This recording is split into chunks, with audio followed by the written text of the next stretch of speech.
सभी का unique classes में स्वागत है। आज हम लोग स्टार्ट करेंगे केमिस्ट्री का एक काफी important topic, limiting reagent. Limiting reagent. तो आप सभी लास्ट तक चैनल पे बने रहिएगा और ध्यान से समझिएगा। डेफिनेटली ये टॉपिक आपके समझ में आने वाला है। आज जैसे हम एक एग्जांपल लेते हैं, ए और बी दो कंपोनेंट को मिला के हम रिएक्शन करा रहे हैं और प्रोडक्ट का फॉर्मेशन कर रहे हैं। प्रोडक्ट हम बना रहे हैं यहाँ पे, और मान हम ये रहे हैं कि कुछ टाइम के बाद रिएक्शन थोड़ा सा होने के बाद बी जो है कंप्लीटली फिनिश हो जा रहा है, यानी वो टोटली रिएक्ट कर जा रहा है जितना अमाउंट हम लिए हुए हैं। तो जब ये बी टोटली रिएक्ट कर जाएगा तो अकेले ए बच जाएगा रिएक्शन में, और जब अकेले ए बच जाएगा तो रिएक्शन क्या हो जाएगा, वहीं पे स्टॉप हो जा रहा है। अब रिएक्शन स्टॉप क्यों हुआ? बी के समाप्त होने की वजह से हुआ। तो इसी बी को हम बोलेंगे क्या, लिमिटिंग रीजेंट। बात तो क्लियर हो गई होगी।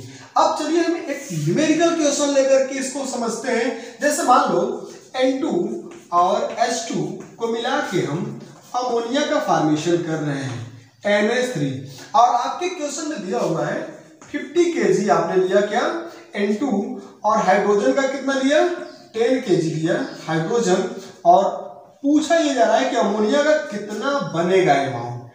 अब इस क्वेश्चन को सॉल्व करने के लिए हमें करना क्या होगा, पहले तो इस रिएक्शन को बैलेंस करना होगा। चलिए कर लेते हैं।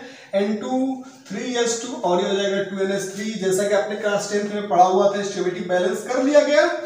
अब देखते हैं कि इसको कैसे हम सॉल्व करते हैं। सॉल्व करने के लिए करेंगे क्या, पहले हम देखेंगे कि 1 मोल नाइट्रोजन 3 मोल हाइड्रोजन से रिएक्ट कर रहा है। अगर उसका हम मास की बात करें तो 1 मोल N2 28 gram nitrogen 6 gram hydrogen से रिएक्ट कर रहा है, अमोनिया का फॉर्मेशन कर रहा है। थोड़ा सा रेशियो देख लेते हैं ना, दोनों में जो दिया हुआ रेशियो है मास का और ये रेशियो मास का, कौन कम पड़ रहा है। यहाँ पे देखो, अगर इसको हम 1 माने तो ये 5 है, 5 टाइम दिया हुआ है।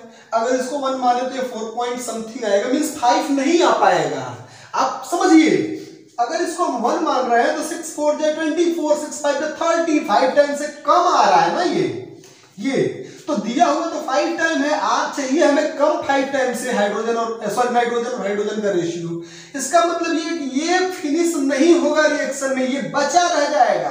फिनिश कौन होगा, ये होगा। और जब ये फिनिश हो जाएगा तो लिमिटिंग रीजेंट कौन होगा, जो फिनिश होता है वही होता है। यानी यहां से तो आपको आइडिया लग गया होगा कि लिमिटिंग रीजेंट कौन होगा, ये होगा। क्लियर।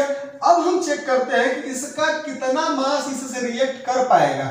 मतलब ये 10 kg हाइड्रोजन नाइट्रोजन ये कितने मास को रिएक्ट करा पाएगा, कितने तक कराने में खत्म हो जाएगा, वो पता कर लो तो फिर हमारा काम तमाम हो जाएगा, बन जाएगा क्वेश्चन। तो अब उसको सॉल्व करने के लिए हम मान लेते हैं इसका x अमाउंट रिएक्ट करेगा, और एक सिंपल मैथमेटिकल प्रोपोर्शन बनाते हैं जो हम मैथमेटिक्स में सॉल्व करते थे। तो चलो बनाते हैं। ये हो जाएगा आपका 6, और इसको मान लेंगे अपॉन 28, ये आपने माना ये, और फिर इसका हो गया रेशियो इक्वल टू, अब ये हो जाएगा 10, और अपॉन इसको मान लेते हैं x। तो सॉल्व कर लो ना, सॉल्व कर लोगे तो x की वैल्यू हो जाएगा, जानते हो क्या, 10 इंटू 28 अपॉन 6। क्लियर ना। तो ये हो जाएगा 3, और ये हो जाएगा 5, और ये हो जाएगा 9.3। और जब इसको सॉल्व करोगे तो x की वैल्यू 5 3 जब 15, और ये हो जाएगा 46।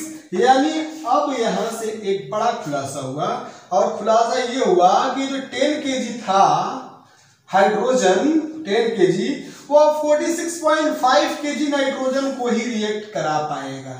यानी आप ये समझ लो कि नाइट्रोजन का कितना रिएक्ट किया है, 46.5 kg, और हाइड्रोजन का कितना रिएक्ट किया है, तो हाइड्रोजन का टोटल 10 kg रिएक्ट कर गया है। तो अमोनिया कितना बनेगा बच्चों, आपको इतना तो आइडिया है ही कि जितना रिएक्टेंट होता है मास, उतना ही मास प्रोडक्ट का होता है। ऐड कर दो ना, तो ये हो जाएगा आपका 56.5 kg अमोनिया का फॉर्मेशन होगा। अगर आपसे क्वेश्चन ये भी पूछा गया था कि लिमिटिंग रीजेंट कौन होगा, तो लिमिटिंग रीजेंट हाइड्रोजन होगा। कोई कंफ्यूजन होगा तो कमेंट बॉक्स में कमेंट करके बताइएगा, और लिमिटिंग रीजेंट से रिलेटेड क्वेश्चन को आप ऐसे ही